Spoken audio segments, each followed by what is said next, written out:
Kamu tahu nggak sih kemarin tuh aku baru beres baca cerpen. Cerpen apa? Cerpennya sama Gumira. Judulnya? Yang dongeng sebelum tidur. Oh, aku juga pernah baca tuh. Oh iya, itu kan cerita tentang ini kan Amin yang kalau misalnya si ibunya tuh punya kebiasaan gitu kan buat mendongengin anaknya sebelum tidur. Nah terus dari itu di situ juga diceritain kalau misalnya si ibunya tuh nggak bisa nyerita anak itu nggak bisa dengar cerita yang sama 2 kali kan. Terus dari gitu otomatis kan ibunya harus tiap hari harus memikirkan besok cerita apa ya.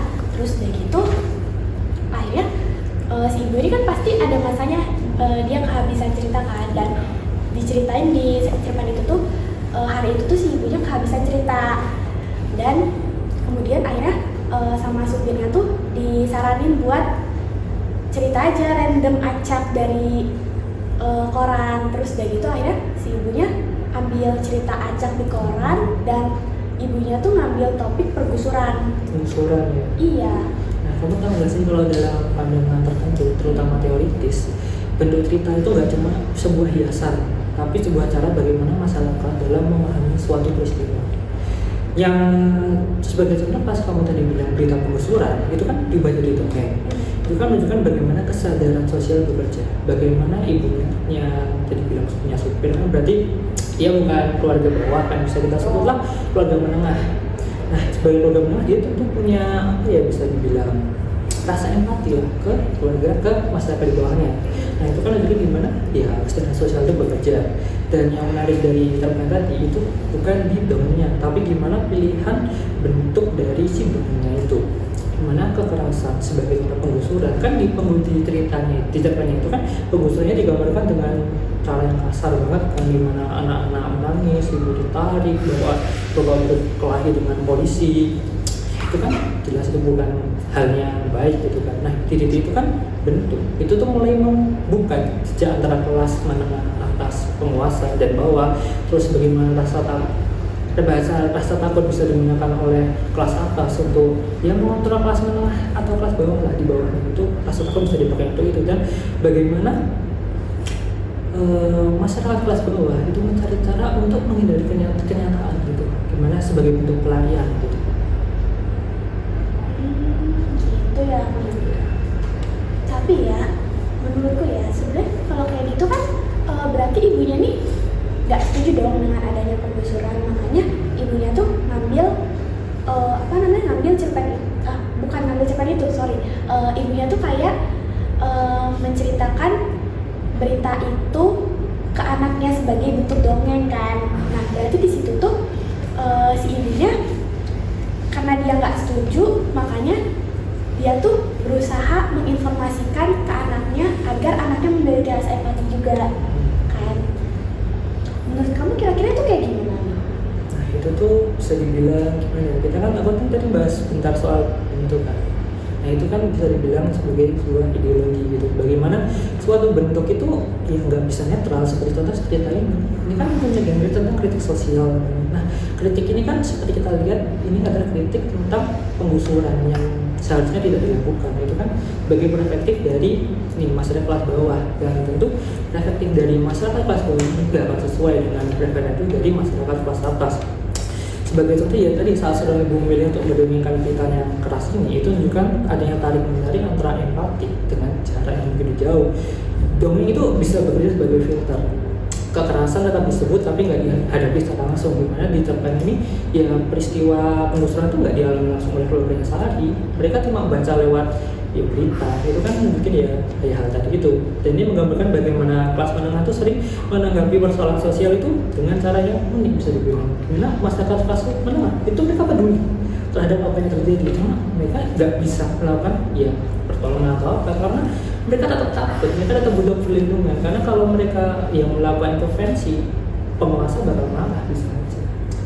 Bener sih Amin, aku juga jadi keinget kalau misalnya di cerita itu ya emang ceritanya kan ibunya mendongengkan ke Sari kan, tapi sebenarnya ya kalau misalnya kita tarik jauh ke belakang ya, sebenarnya alasan mungkin Seno Gumira bikin cerpen ini tuh adalah karena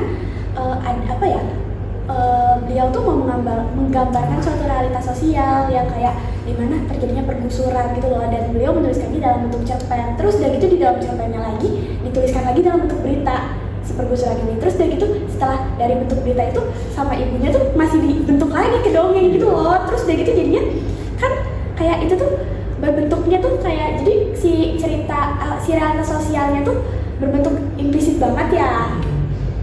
Nah itu kan jadinya kalau dongeng itu ya udah nggak bisa menjalankan fungsinya lagi. Dongeng ya seperti kita tahu ya itu cerita yang penuh dengan ya cerita putri dan pangeran lah, bisa dibilang gimana kebahagiaan, canda tawa. Itu harusnya dongeng itu seperti itu. Cuma dongengnya dipakai ibunya kan malah nunjukin kekerasan, hal yang nggak seharusnya ada dalam dongeng.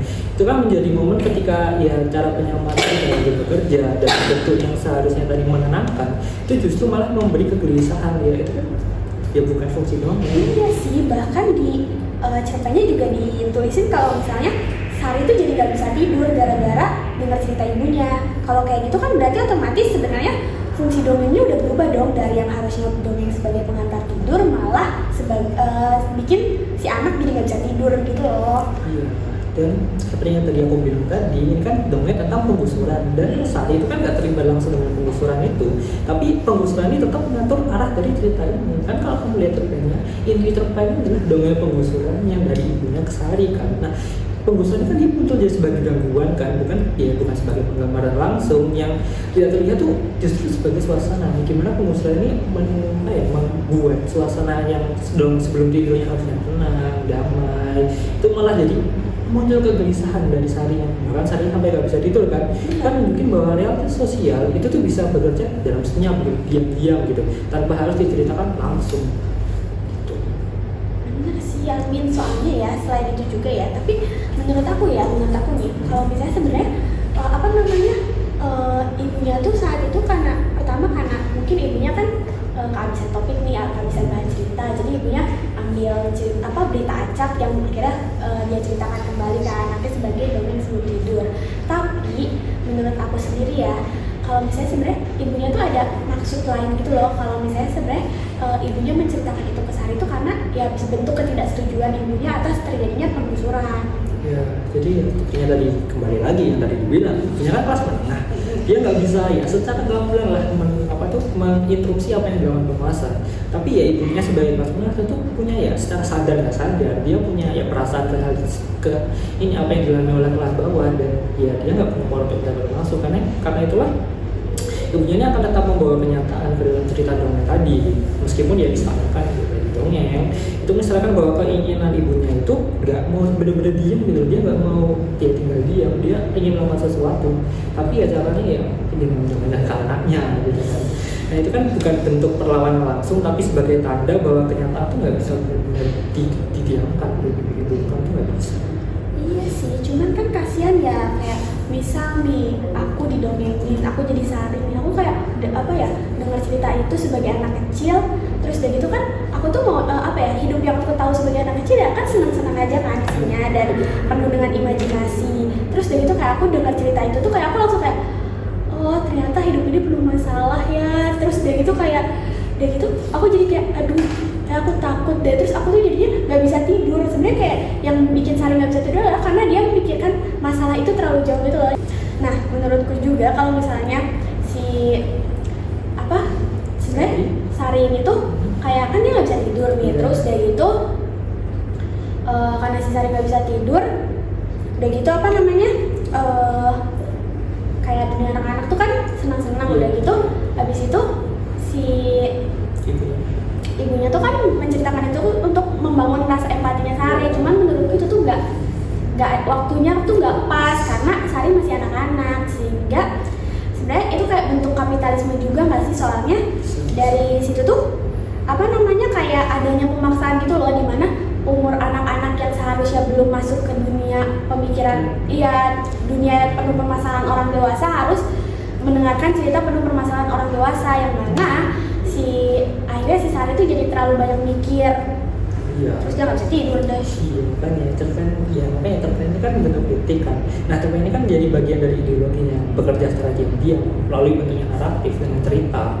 ketika bentuknya udah dibangun itu retak, ya sejarah bisa aja muncul. Bagaimana ya, penggusuran kan bukan satu hal yang terjadi sekali gitu kan berulang kali. Dalam sejarah berapa kali sih penggusuran, ada berkali-kali gitu kan.